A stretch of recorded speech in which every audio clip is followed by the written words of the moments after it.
Hello नमस्ते all, fitness coach Sarika here. स्वागत आहे तुमचं Sarika's life fitness food fun आणि फॅमिलीमध्ये. आजच्या ह्या व्हिडिओमध्ये आपण पाहणार आहोत गुडघेदुखीबद्दल. बरेच लोक जेव्हा वजन कमी करण्यासाठी माझ्याकडे येतात तर बऱ्याच लोकांचा हा एक प्रश्न असतो की म्हणजे जॉईंट्स खूप दुखतात, सांधे खूप दुखत आहेत, गुडघे दुखत आहेत.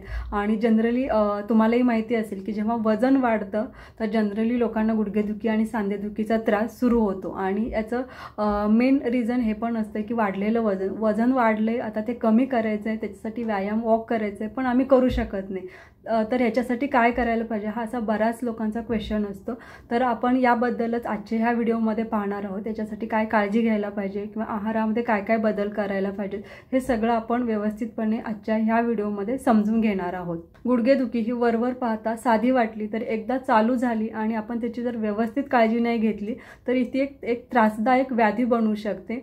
जर का गुडघेदुखीचा त्रास आहे तर चालायला हवं का, चालल्याने त्याचे कुठले फायदे होतात, किंवा जर पेन होत असेल तर कुठल्या गोष्टी आपण करायला हव्यात किंवा कुठल्या गोष्टी अवॉइड करायला पाहिजेत, त्याची नेमकी कुठली काळजी घ्यायला पाहिजे, किंवा हे पेनचे कारणं रिझन्स काय काय आहेत, आपण आहारामध्ये कुठले कुठले बदल करायला पाहिजेत, तर या सगळ्या गोष्टी आपण या व्हिडिओमध्ये आज पाहणार आहोत. तुम्हाला माइल्ड स्वरूपाची गुडघेदुखी आहे, सिव्हिअर गुडघेदुखी आहे, मॉडरेट गुडघेदुखी आहे, तर या सगळ्याबद्दल आपण आजच्या ह्या व्हिडिओमध्ये प्रॉपर सायंटिफिक आणि सोप्या पद्धतीने आपण समजावून घेणार आहोत. तर तुम्हाला जरी हा त्रास असेल तर आजचा व्हिडिओ तुम्हाला खूप युजफुल होणार आहे. तर व्हिडिओ शेवटपर्यंत नक्की पहा.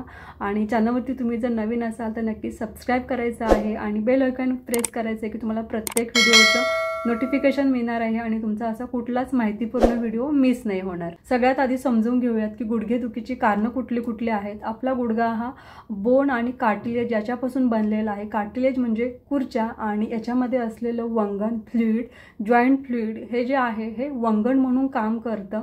त्याला आपण त्याचं न्यूट्रिशन असंही म्हणू शकतो. Walk is a part of healthy lifestyle.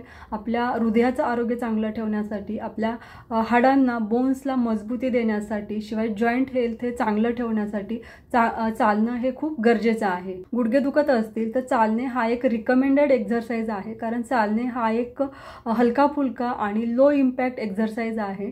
त्यामुळे गुडघे दुखत असतील तर चालावे का, तर या प्रश्नाचं उत्तर हो असं असेल. जर तुमचे गुडघे दुखत आहेत, तुम्हाला माइल्ड टू मॉडरेट, सौम्य ते मध्यम स्वरूपाची जर गुडघेदुखी असेल तर तुम्ही दररोज थोड्या प्रमाणामध्ये तर वॉक करायलाच हवा, कारण त्याचे खूप सारे फायदे तुम्हाला गुडघेदुखीमध्ये होतात. याच्यातील पहिला फायदा म्हणजे गुडघेदुखीमध्ये होणारा, जर तुमचा रेग्युलर थोडाफार वॉक आहे तर त्याच्यामुळे तुमच्या जॉईंटला चांगलं वंगण मिळतं. दुसरा फायदा चालण्याचा म्हणजे तिथले जे मसल्स आहेत तर त्यांची स्ट्रेंथ चांगली राहते. तिसरा फायदा म्हणजे त्या एरियामधलं गुडघ्यांच्या आसपासचं जे ब्लड फ्लो आहे हा इम्प्रूव्ह होतो. आणि चौथा फायदा जो वॉकमुळे होईल तो म्हणजे वॉक केल्यामुळे तुमचं बरंचसं वजन कमी व्हायला मदत होईल, आणि त्याच्यामुळे जे गुडघ्यांवरचं किंवा गुडघ्यांच्या जॉईंटवरचं जे प्रेशर आहे तर ते कमी होईल, आणि ॲटोमॅटिकली त्याच्यामुळे गुडघेदुखीमध्येही तुम्हाला बराचसा फरक झालेला दिसून येईल. तसेच रेग्युलर वॉकने सांध्यांमधील स्टिफनेस, जो ताठरपणा असतो तो कमी होतो. शिवाय जो सांध्यांमधील इन्फ्लामेशन आहे तर तेही हळूहळू कमी व्हायला लागतं. आता आपण पाहूयात गुडघेदुखीची कारणं काय काय आहेत. पहिलं कारण म्हणजे ओबेसिटी. जर का तुम्ही ओव्हरवेट आहात, तुमचं जास्त वजन आहे तर, आणि तुमचे गुडघे दुखत आहेत तर तुमच्या गुडघेदुखीचं हे एक महत्त्वाचं कारण असू शकतं. जर का तुमचं आयडियल वेटपेक्षा एक 7 ते 8 किलो वजन जरी जास्त असेल तरी गुडघेदुखीचा त्रास हा होऊ शकतो. जर याच्यापेक्षाही जास्त वजन आहे पण सध्या तुम्हाला गुडघेदुखीचा त्रास नाही तर भविष्यामध्ये ओव्हरवेट म्हणजे जास्त वजनामुळे गुडघेदुखीचा धोका हा संभवू शकतो. दुसरी गोष्ट म्हणजे इंजुरी. जर का पूर्वी तुम्हाला कधी काही दुखापत झाली असेल तर तेही गुडघेदुखीचं कारण असू शकतं. किंवा अजून एक गोष्ट म्हणजे काही लोक उभे राहताना चुकीच्या पद्धतीने उभे राहतात, एकाच पायावरती जास्त भार देऊन उभं राहणं किंवा चुकीच्या पद्धतीने व्यायाम करणं, तर हेही कारण असू शकतं गुडघेदुखीचं. सुरुवातीला शरीर काही वेळासाठी हे जुळवून घेतं, पण कालांतराने सांध्यांवरती ताण यायला लागतो आणि त्याचं जे रूपांतर आहे पेन आणि दुखण्यामध्ये होतं. तिसरी गोष्ट म्हणजे ओव्हर यूज ऑफ जॉईंट्स, आणि ही गोष्ट ॲथलीटमध्ये जास्ती होते. चौथी गोष्ट म्हणजे अर्थरायटिस. जर का तुम्हाला अर्थरायटिस असेल तर ही गुडघेदुखीचा त्रास हा जास्त होऊ शकतो. आता आपण पाहूयात, जर का तुमचे गुडघे दुखत आहेत, सेन्सिटिव्ह नीज आहे, तर चालताना काय काय काळजी घ्यायला पाहिजे. सगळ्यात पहिली गोष्ट म्हणजे स्टार्ट स्लोली. तुम्ही वॉक जो करणार आहात, चालायला सुरुवात ही तुम्ही सावकाशपणे करा आणि तुमचा चालण्याचा जो स्पेस आहे तर गती कमी ठेवा आणि हळूहळू तुम्ही चालण्याचं जे स्पीड आहे तर ते वाढवत जायचे. दुसरी महत्त्वाची गोष्ट, चालण्याची जी वेळ आहे तर तुम्ही दिवसभरामध्ये डिव्हाइड करू शकता. म्हणजे 10-10 मिनटं असं दिवसभरामध्ये 3 वेळा, 5-5 मिनटं किंवा 15-15 मिनटं अशी वेळ तुम्ही तुमच्यासाठी ठरवू शकता. ही जी वेळ आहे ही तुमची फ्लेक्झिबिलिटी काय आहे किंवा तुमचे पेन्स किती आहेत याच्यावरती तुम्ही ठरवू शकता. जर का एखाद्या दिवशी जर तुम्हाला पेन खूप जास्त आहेत तर अगदी त्या दिवशी तुम्ही चालणं अवॉइड करून पूर्ण आरामी करू शकता. याच्यासाठी अजून काय काय करायचं हे आपण व्हिडिओच्या शेवटी हेही पाहूयात. तिसरी गोष्ट म्हणजे चालण्यासाठी तुम्ही जो सरफेस निवडणार आहात हा सॉफ्ट असावा, हार्ड असू नये. म्हणजे तुमच्या घराच्या आजूबाजूला हिरवळ असेल किंवा मड रोड, मातीचा रोड असेल किंवा डांबरी रोड, कॉन्क्रीट रोड हा अवॉइड करायचा आहे. हार्ड सरफेसेस, अगदी मोठमोठे स्टोअर किंवा शॉपिंग मॉल यांचे जे सरफेसेस असतात हे हार्ड आणि कॉन्क्रीटचे बनलेले असतात. अगदी आपण थोडा वेळ जरी घालवला, अगदी नॉर्मल लोकांना सुद्धा नी पेन किंवा लेग पेन, पायांचं दुखणं होत आहे हे आपल्याला सेन्स होतं. अगदी तुम्ही हे एक्सपिरियन्स केलेलं असेल. तर चालण्यासाठी तुम्ही जो सरफेस निवडताय हा सॉफ्ट असावा, कॉन्क्रीटवरती चालणं हे अवॉइड करायचं आहे. Number 4, choose right shoes. Choose करत असताना तो फ्लॅट असावा, बेंडेबल असावा. पुढचा जो भाग आहे शूजचा हा वाईड असावा. हेवी किंवा हाय हिलवाला किंवा जो पुढचा भाग आहे हा पॉइंटेड असणारा असा शूज वॉक करताना घालणं अवॉइड करायचं आहे. नंबर 5, वॉकला जाण्यापूर्वी तुम्हाला कम्फर्टेबल वाटावं याच्यासाठी तुम्ही हीट ॲप्लिकेशन देऊ शकता. त्याच्यासाठी तुम्ही गरम पाण्याचा शेक देणं किंवा हॉट वॉटर बॅग देणं तर हे करू शकता की ज्याच्यामुळे तुम्हाला चालण्यासाठी कम्फर्टेबल वाटेल. नंबर 6 म्हणजे चालण्यासाठी तुम्ही एक योग्य वेळ निवडा. म्हणजे अशी वेळ निवडा की ज्या वेळामध्ये तुम्हाला नी पेन, गुडघेदुखीचा जो पेन आहे तर तोही कमी असेल. जनरली बऱ्याच लोकांना सकाळी मॉर्निंगला हा पेन जास्त असतो, तर तुम्ही संध्याकाळची वेळ ही वॉकसाठी निवडू शकता.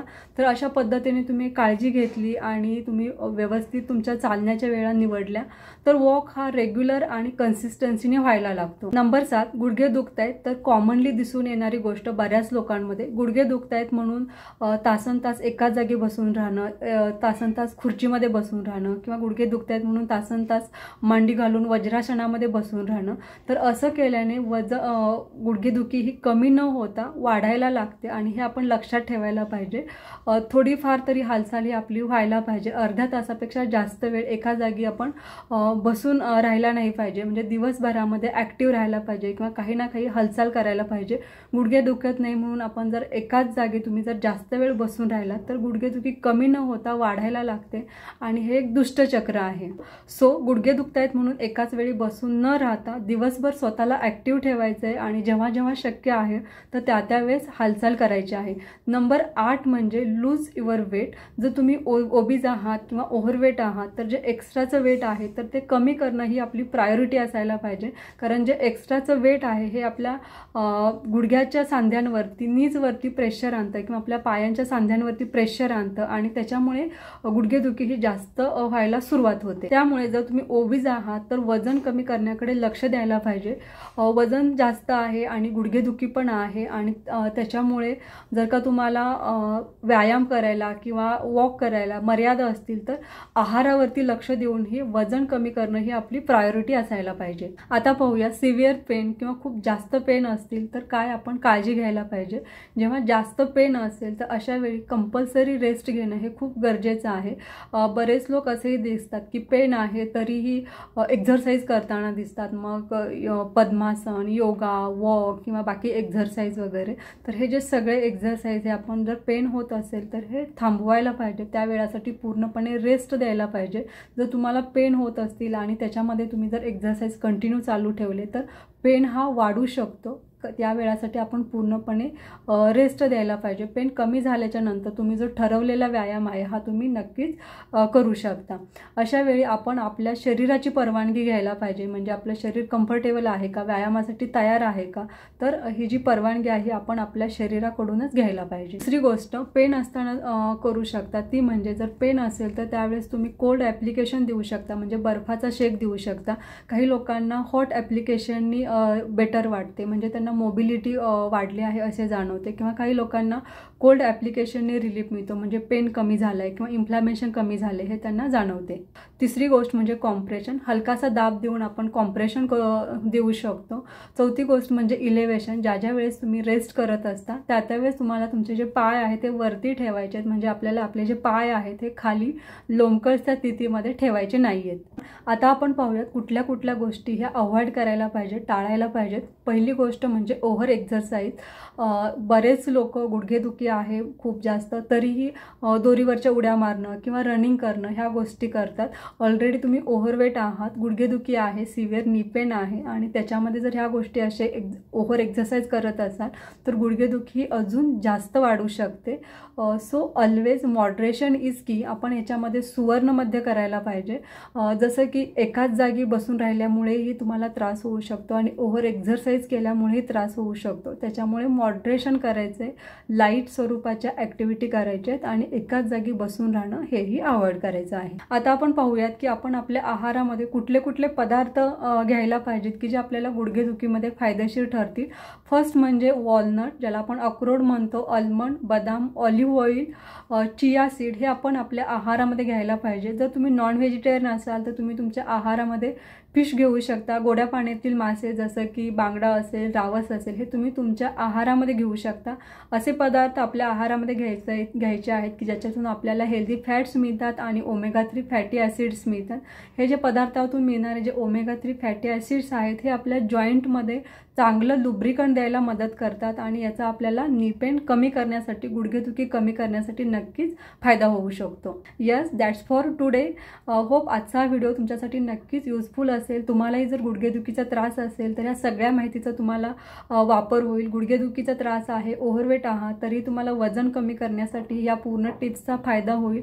चॅनलवरती ऑलरेडी बरेचसे व्हिडिओ वेट लॉस आणि फिटनेस रिलेटेड अपलोड केलेले आहेत, तर तेही सगळे तुम्ही पाहू शकता. तुमचे अजून काही weight loss, fat loss, fitness related काही क्वेश्चन असतील तर तेही तुम्ही कमेंटमध्ये नक्की सांगा की मी तुम्हाला त्याचा आन्सर देण्याचा प्रयत्न करेन आणि असे व्हिडिओ नक्कीच घेऊन येईन. हे सगळे व्हिडिओ पाहून तुम्ही फॉलो करण्याचा प्रयत्न करा आणि तुम्हाला काही रिझल्ट आला हे कमेंट करून सांगायला बिलकुल विसरू नका. आजचा हा व्हिडिओ आवडल्यास व्हिडिओला नक्की लाईक करा, शेअर करा तुमच्या खूप साऱ्या फ्रेंड्सला. लवकरच भेटूयात अजून एका नवीन व्हिडिओमध्ये नवीन माहितीसह. थँक्यू.